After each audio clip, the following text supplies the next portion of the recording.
Bonjour, chers frères et sœurs, c'est toujours pour moi un véritable plaisir d'échanger avec vous. Depuis quelque temps, il y a certains de nos compatriotes qui nous laissent entendre que nous devons trouver notre candidat qui ne soit pas le professeur Moscato et que si nous le faisons, alors ils lui apporteront tout leur soutien pour le compte des élections présidentielles 2025. Ils nous disent que tout sauf Camto. Voilà ce qu'ils nous disent. Ils ajoutent d'ailleurs que si vous trouvez quelqu'un qui soit même de la région de professeur Moscato, nous lui apporterons notre soutien. Voilà ce que ces hypocrites nous disent, chers frères et sœurs, parce qu'ils savent que aujourd'hui, le professeur Moscato est le seul homme politique capable de battre le régime de M. Biya. C'est le seul. Parce qu'il a conquis, avec son parti, tout l'espace politique camerounais. Il a conquis les cœurs des Camerounais vivant dans la diaspora et ceux vivant aussi au Cameroun. Il est allé à la rencontre des Camerounais partout, à Yaoundé, à Yokadouma, à Bibé, à Ounoun, partout, Douala. Il est allé partout, chers frères et sœurs, dans le grand nord du Cameroun. Aujourd'hui, le professeur Mose Kamto est célébré. Les Camerounais l'attendent à bras ouverts. Nous savons tous qui sera le prochain président de la République du Cameroun. Alors, ce que ces hypocrites essaient de nous dire ne changera pas grand-chose. C'est des l'entourloupe. Et les Camerounais ont déjà compris ces jeux macabres. Chers frères et sœurs, j'ai envie de poser à ces compatriotes qui veulent éliminer le professeur Moscato. Qu'est-ce qu'il vous a fait? A-t-il déjà volé l'argent public comme les turférets du régime de M. Biya? Parce que s'il l'avait fait, il serait déjà en prison. Il n'a même pas volé une aiguille quand il faisait partie du régime du gouvernement de M. Biya pendant 7 ans. Il a été ministre délégué à cette époque-là où il a pu nous donner Bakassi. Voilà ce qu'il a accompli quand il faisait partie du gouvernement de M. Biya. C'est la seule chose que M. Biya ait accompli pendant 42 ans et c'est là grâce au procès Moscato. Qu'est-ce que Moscato vous a fait? Répondez à cette question. Vous avez dit que c'est lui qui a poussé les Camerounais en France et dans les autres chancelleries occidentales de casser leurs ambassades. Vous n'avez jamais apporté de preuves. Et même quand on l'a jeté en prison, ils ont cherché des preuves, ils n'ont jamais trouvé.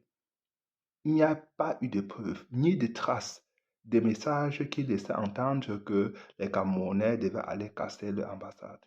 Il n'y en a jamais eu, chef. Et on l'a même accusé sur la base des preuves fallacieuses parce que ils nous disent que le professeur Maurice Kamto, à travers qu'il a pu instrumentaliser les Camerounais de la diaspora. Mais quand est-ce qu'il l'a fait? Il n'y a pas eu de preuves. Vous n'avez même pas ouvert une enquête, mais vous étiez déjà prêt à l'accuser. Vous étiez déjà prêt à l'arrêter, alors qu'une enquête n'était même pas encore ouverte en France.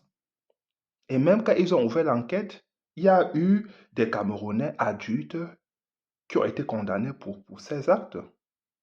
Alors d'où vient-il que le professeur Moscato soit responsable des actes posés par des autres? Ils ne savent pas ce qu'on appelle la responsabilité pénale, la responsabilité civile. Nous avons affaire à des adultes qui ne sont même pas les enfants de professeur Moscato. Et même s'ils étaient, ce sont des grandes personnes. Le professeur Moscato n'a jamais été mêlé, ni de près, ni de loin, au cas des ambassades camerounaises. D'ailleurs, il a dit que si on lui avait demandé son avis, il aurait déconseillé les Camerounais de ne pas le faire, parce que ça ne sert à rien de le faire. Il a toujours dit, nous ne sommes pas obligés de casser avant de reconstruire. Les briques se posent sur d'autres. Voilà le message du professeur Moscato. Qu'est-ce qui vous a fait le professeur Moscato? Il n'est pas là pour chercher le pouvoir à tout prix, à tous les prix. Il a lui-même dit que président n'est pas ici écrit sur son front. D'ailleurs, quand le régime M. Biya, après les élections présidentielles de 2018, avait volé sa victoire, un groupe armé fit irruption chez lui, il devait dire dans le siège, au siège de son parti pour lui proposer ses services. Ce groupe terroriste, apparemment instrumentalisé, envoyé, parce que ces actes sont orchestrés par le régime de M. Biya. Ce groupe terroriste vous disait vouloir en découdre avec le régime de M. Biya. Mais nous savons tous comment ces affaires-là se passent parce que à travers cela, ils voulaient piéger le professeur Moscato. Vous voyez jusqu'où le cynisme de ce régime peut aller, chers frères et sœurs, parce que jusqu'ici, nous ne savons pas comment est-ce, nous ne savons pas le sort qui avait été réservé à ce groupe-là, parce que le MSC avait signalé cela à l'État. L'État n'avait pas assez communiqué sur cet événement malheureux. Parce que le professeur Moscato n'est pas là pour mettre le pays à feu et à sang, comme il nous laisse entendre. Ce n'est rien du tout, chers frères et sœurs. Qu'est-ce que le professeur Moscato vous a fait? Vous dites qu'il est tribaliste, mais produisez des faits. Devant le conseil constitutionnel, il avait dit s'il faut passer un concours pour être boulot. Sur ces bases, vous avez dit qu'il était tribaliste. Mais alors qu'il avait tenu des mêmes propos durant sa campagne électorale, à Bibé, à Yokadouma, dans le Noun, à l'ouest, dans des villages à l'ouest, à Douala, partout. Parce qu'il disait, c'était sa façon d'exalter son amour pour ses compatriotes en disant, c'est vrai que je ne parle pas votre langue, mais je vous aime. Je veux que vous me considérez comme votre frère. Et s'il y a quelques-uns qui en doutent, je vais passer tout concours pour être votre frère. C'était sa façon d'exalter son amour pour ses compatriotes. Qu'est-ce que le professeur Moscato vous a fait? Est-ce que c'est parce qu'il est compétent? Oui, mais est-ce que c'est sa faute s'il est compétent? Parce que c'est le seul, pendant 42 ans de M. Biya, qui ait réalisé des choses tangibles sur le terrain. Des choses qui peuvent nous donner un certain orgueil. C'est le seul. C'est le seul qui n'a pas qui n'a pas volé. Parce que s'il avait pris même un clou, il serait aujourd'hui en prison. Est-ce que c'est sa faute? C'est le seul qui soit sage dans je veux dire qu'il soit sage aujourd'hui parmi les hommes politiques. Quand il prend parole, c'est pour dire des choses utiles à la nation. Les autres sont là dans les incantations. Vous allez voir Sophie être là dans des insultes, dans des invectives. Vous n'allez pas voir pour ça Moscato dans ce genre de choses. Il est là pour réunir les Camerounais. Il est là pour travailler avec tous les Camerounais. Il n'a jamais discriminé personne. Il était directeur des thèses et doctorats de plusieurs étudiants. La majorité de ces étudiants n'étaient pas de son village ou bien de sa région. Ça n'a jamais été l'objet ça n'a jamais fait, ce n'est pas un intérêt particulier pour lui, pour le professeur Moscato. Et même si ça l'était pour certains de nos compatriotes, je vous dis, quand vous travaillez avec vos compatriotes, savoir leur origine vous importe peu. Ce qui est important, c'est que qu'est-ce que vous parvenez à faire ensemble? Parce que c'est ça la construction de la nation camerounaise. C'est ça la fraternité républicaine que le professeur Moscato prône depuis des années. Nous devons former cette fraternité républicaine sans préjugés. C'est ça la chose la plus importante, chers frères et sœurs. Alors, d'où vient-il que aujourd'hui, pour tout malheur, on colle sur le dos de professeur Moscato? Qu'est-ce qui vous a fait? Je sais que parfois, trouver des gens qui sont à la fois sages et intelligents, c'est très difficile. Mais pour être sage, c'est simple. Pour être sage dans la vie, c'est simple. C'est ouvrir grand ses oreilles, écouter les autres, écouter les avis des autres. Si le régime, M. Biya, avait écouté les Camerounais, si ce régime s'était assis chaque année avec les opposants, comme ça se passe sous d'autres cieux, pour, je vais dire, pour échanger avec les opposants et en profiter de leurs idées, mettre en place leurs idées, cela aurait changé quelque chose. Mais ce régime a toujours pensé avoir la science infuse, alors qu'il n'a jamais eu de vision pour le peuple camerounais. C'est ça. Parce que M. Biya a été surpris de se retrouver là à être président de la République. Il est devenu président d'un groupuscule. Et nous savons tous nous savons ce qu'il a pu servir au peuple camerounais. La misère, la corruption, le tribalisme. De vivre ensemble est complètement cassé au Cameroun. Tout cela grâce à M. Biya. Ce n'est pas grâce au professeur Moussa Kamto. Le professeur Moussa Kamto nous dit qu'il va apporter des solutions pérennes à la crise anglophone. C'est-à-dire qu'il va s'asseoir avec tous les belligérants à travers un dialogue inclusif. Et une solution va émerger. C'est tout ce qu'on demande au régime de M. Biya. Est-ce que c'est si difficile?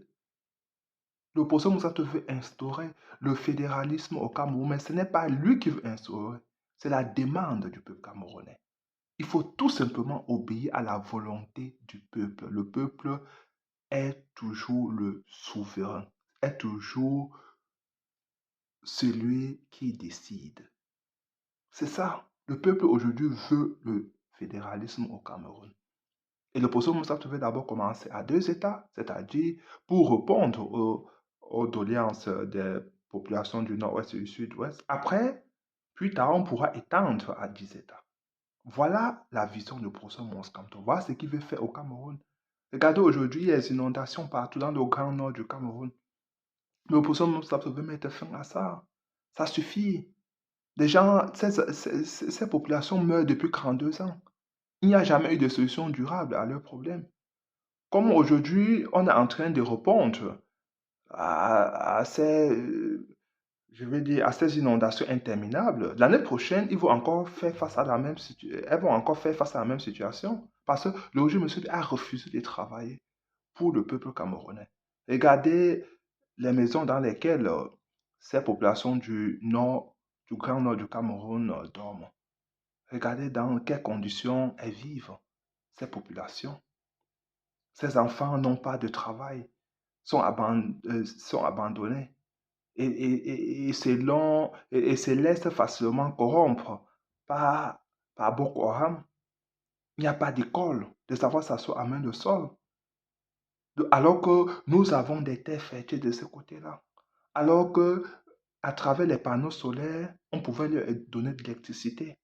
Alors que les terres fertiles pourraient nous permettre de leur donner une autonomie alimentaire. Nous avons les terres fertiles. Il suffit de mettre en place des temps d'eau pour conserver les eaux qui va permettre à ces populations, des eaux qui vont permettre à ces populations de pratiquer leur agriculture sans problème. Il faut mécaniser l'agriculture en passant par l'agriculture attelée, c'est-à-dire pour les plus petites parcelles, et après étendre cela jusqu'à l'agriculture mécanisée avec les tracteurs. Voilà ce que le professeur Moussa Kamto veut servir au peuple camerounais. Pour le Grand Sud, il a prévu donner l'électricité aussi. Il y a beaucoup plein de coups d'eau là-bas. À travers l'eau là, on va mettre en place des mini-barrages, donner la lumière à toutes les populations du Grand Nord, du Sud. Depuis des années que nous construisons des barrages, nous ne sommes pas, nous ne pouvons, non seulement nous ne pouvons pas satisfaire la demande nationale, mais nous ne pouvons pas, nous ne pouvons pas, nous ne sommes pas en position de pouvoir exporter de l'énergie. C'est ça que je voulais dire, chef, ça sort difficilement. Donc, vous comprenez que c'est grave. Nous avons besoin de nous ressaisir, de nous regarder en face d'un miroir, de nous regarder dans un miroir, je veux dire. Le régime M. Biya est irresponsable, est incompétent, ne peut plus rien faire aujourd'hui sinon d'empirer les choses. M. Biya a eu la chance d'avoir la chance que les Camerounais sont très dynamiques. Un président au Cameroun n'a pas besoin de fournir beaucoup d'efforts. Il suffit tout simplement qu'il travaille, qu'il soit proactif, qu'il fasse des réformes institutionnelles pour donner de la crédibilité à nos institutions, qu'on réforme la justice pour que la justice soit libre et qu'on fasse des réformes foncières à tous les niveaux pour qu'on ait les terres cultivables pour promouvoir l'agriculture et en assainissant l'espace public, les caisses de l'État, cela va donner la possibilité aux Camerounais de pouvoir entreprendre. Voilà tout ce qu'on demande. On demande à M. Biya de créer un cadre pour que les Camerounais puissent travailler, puissent laisser éclore leur talent. C'est tout. Mais il est incapable. Il laisse ses amis voler. Vous voyez un gars de la diaspora, il arrive au Cameroun, il a son projet, un business plan déjà bien fait. Quand il veut se lancer, on dit, va là-bas. Quand tu arrives là-bas, tu donnes le paquet. Après, on dit, mais en fait, c'était pas la personne là qui va te donner le droit de t'installer. Tu vas plutôt aller de l'autre côté là. Celui-ci était seulement un intermédiaire. Après, il faut toquer plusieurs portes comme ça. En fin de compte, tout l'argent est fini alors que tu n'as même pas encore commencé ton projet. Voilà ce que ce régime nous a servi pendant 42 ans. Alors certains de nos compatriotes sont là en train d'haïr tout gratuitement le professeur Maurice Kamto. Qu'est-ce qu'il vous a fait? Qu'est-ce que le professeur Maurice Kamto vous a fait pour que vous puissiez le haïr de cette façon? Pour que vous puissiez le détester de cette façon? Qu'est-ce qu'il vous a fait? Il a été professeur, il a enseigné beaucoup de ces turférés du régime, M. Biya, qui sont aujourd'hui des diplômés qui travaillent comme ministre et directeur et sous-directeur. Il nous a donné Bakassi. Il a travaillé pour les pays africains. C'est-à-dire que c'est un panafricain dans l'âme, dans son sang, c'est un panafricain. Qu'est-ce qui vous a appris? Qu'est-ce qui vous a volé? Qu'est-ce qui vous a volé? C'est seulement en 2012 qu'il en est à l'arène politique. Certains nous disent que c'est lui qui a amené le tribalisme au Cameroun. Alors que déjà en 92, il y avait déjà le terme anglo-bami. Parce qu'ils ont peur qu'un homme, voici la vérité, ils ont peur qu'un homme compétent, qu'un homme méticuleux arrive au pouvoir. C'est de cela qu'ils ont peur. Ils ont peur que finalement, le Cameroun va se mettre sur les rails. Que finalement, il y aura la justice au Cameroun. Que finalement, on va mettre fin au vol, à la facilité. C'est de cela qu'ils ont peur. Ils veulent continuer à accumuler les richesses du pays comme des richesses propres, alors que ces richesses appartiennent à tout le peuple camerounais. C'est ça qui les fait peur. Oui, oui, nous savons pourquoi ils ont peur. Ils ont peur qu'avec le professeur Maurice Kamto, comme c'est un homme juste, il sait qu'on mettra fin au vol, à la corruption. Et que le professeur Moussa va aussi chercher à récupérer tous les biens qui ont été volés et qui se sont dissipés dans la nature pendant 42 ans. Tout notre argent qui se trouve dans les paradis fiscaux sera récupéré. Ça, c'est notre argent. Mais bien sûr, il faudra assainir les caisses de l'État. Il faudra, aujourd'hui, nous nous endettons, mais les dettes sont détournées par les turfeurs du régime, M. Biya. Nous lançons la construction des infrastructures sans véritable étude. Après, nous ne sommes pas capables de les achever. Aujourd'hui, nous avons des chantiers qui ont été abandonnés partout, les stades abandonnés, les routes abandonnées, les autoroutes abandonnées. Rien ne fonctionne au Cameroun. Rien ne fonctionne au Cameroun, chers frères et sœurs. C'est impossible de dormir dans de telles conditions. C'est impossible. Parce que, comme le dit souvent le professeur Maurice Kamto, nous n'avons pas vocation à être pauvres. Aujourd'hui, quand un des proches voyage, il faut prier, prier, prier. Parce que nous ne sommes pas sûrs qu'il puisse arriver dans de meilleures conditions, parce qu'il n'y a pas de route. Regardez la route Douala-Yaoundé. Regardez la route Douala-Bafoussam. Regardez la route, les routes du côté du Grand Nord. Regardez les routes du côté du nord-ouest et du sud-ouest. Le régime, M. Biya, a laissé la guerre de ce côté-là. Il a abandonné les routes qui tuent les Camerounais tous les jours. Avec la corruption, déjà même, les voitures, je veux dire qu'il n'y a pas de révision, il n'y a rien du tout. Puisque c'est la corruption. Les vieilles voitures circulent sur les routes. des camions garent au bord de la chaussée, alors qu'il n'y a pas d'abord même, alors que même le passage n'est pas suffisant pour que deux voitures puissent rouler. Et après, nous sommes surpris que des gens meurent tous les jours. Après, on va dire c'est la sorcellerie. Ce n'est pas la sorcellerie, ce n'est rien du tout. Il n'y a pas de route. Il n'y a pas de route. Les hôpitaux, n'en parlons pas. Un véritable mouroir national. Il n'y a pas de plateau technique. Il n'y a pas d'oxygène. Il n'y a rien du tout. C'est dans ce pays-là que certains sont fiers, sont orgueilleux. Vous les voyez, je bois du pétrus, ils sont là contents. Avec quoi les Camerounais peuvent-ils être orgueilleux aujourd'hui? Si ce n'est notre grande gueule, qu'est-ce que nous avons encore à montrer au monde entier? Nous sommes la risée du monde. La risée du monde. Et certains de nos compatriotes se plaisent bien dans ce marasme-là. Alors que notre pays est au bord du précipice. Où est parti l'orgueil du peuple camerounais? Je me pose la question de savoir.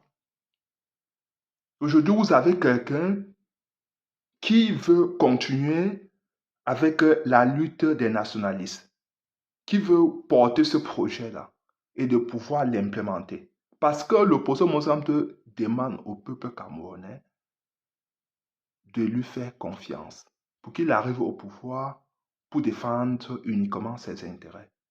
C'est-à-dire qu'il veut avoir au pouvoir sans compromis et sans compromission. C'est-à-dire qu'il ne veut l'aide des personnes pour arriver au pouvoir. Il veut être l'émanation du peuple. J'ai toujours eu coutume de dire ça.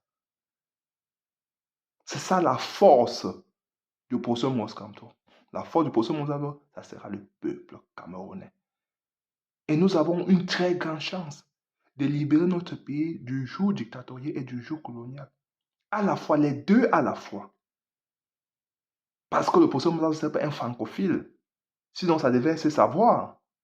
Déjà même, il a déjà défendu les intérêts des pays africains contre la France dans plusieurs contentieux à la Cour internationale de justice. Donc c'est un monsieur qui est craint, c'est un technocrate qui est craint, même par la France. Parce qu'on dit qu'il faut sortir du franc CFA. Ça c'est l'un des projets du procès Moscanto. Parce qu'il connaît tous les termes de ces accords-là qui ont été signés à l'emporte-pièce par Amadou Ahidjo d'abord et par M. Biya, tout simplement pour s'éterniser au pouvoir. Nous avons ainsi donné gratuitement notre pays, donné, comme on dit souvent au quartier, donné à cadeau notre pays à la France et aux autres pays du monde. Nous avons donné, je vais dire, toute notre souveraineté. Nous avons abandonné notre souveraineté en abandonnant tous les leviers qui pouvaient nous mettre dans cette position-là, chers frères et sœurs. C'est grave. Notre pays est en train de disparaître sous nos yeux avec un régime incompétent. Et certains Camerounais s'acharnent sur le procès Moscanto. Qu'est-ce qu'il vous a fait? Qu'est-ce que le procès Moscanto vous a fait? Répondez à cette question. Qu'est-ce qu'il vous a fait pour mériter tout ce que vous le servez tous les jours? Qu'est-ce qu'il vous a fait? Vous avez votre bourreau.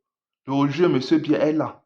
Voilà votre bourreau. Si vous êtes atteint du syndrome de Stockholm, pour aimer votre bourreau, continuez à aimer, à l'aimer. Mais nous sommes ici parce que le professeur Moussa nous a présenté un projet viable pour changer le devenir du peuple camerounais. C'est parce qu'il nous a présenté un projet. Ce n'est pas pour l'homme que nous nous battons. Il nous a présenté un projet, mais il a aussi un passé. Donc, à travers ce que nous savons de lui, nous pouvons parler avec une certaine autorité. Parce que sa probité est indiscutable. Je veux dire, sa probité ne fait l'ombre d'aucun doute. Parce que nous savons ce qu'il a déjà fait pour lui-même et pour son pays. et pour les pays africains. Nous savons tout ce qu'il a déjà. Nous sommes au courant de ses œuvres. Vous pouvez aller vérifier. C'est un travailleur acharné, chers frères et sœurs. Il sera un chef chantier. Faisons-lui confiance pour 2025. Nous devons nous inscrire massivement sur ce électorat immédiatement après l'ouverture en janvier.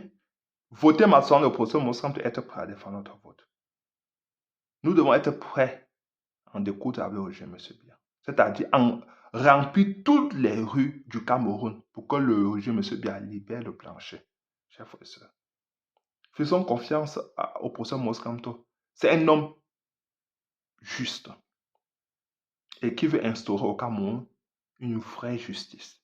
Une justice nationale, justice pour tous les Camerounais. Ça suffit qu'aujourd'hui, les grands bandits se trouvent dehors, alors que les petits bandits et même ceux qui n'ont pas volé se trouvent en prison. Ça suffit avec ça. Ça suffit. Ça suffit. Les Camerounais souffrent trop. Le coût de vie est devenu extrêmement cher au Cameroun.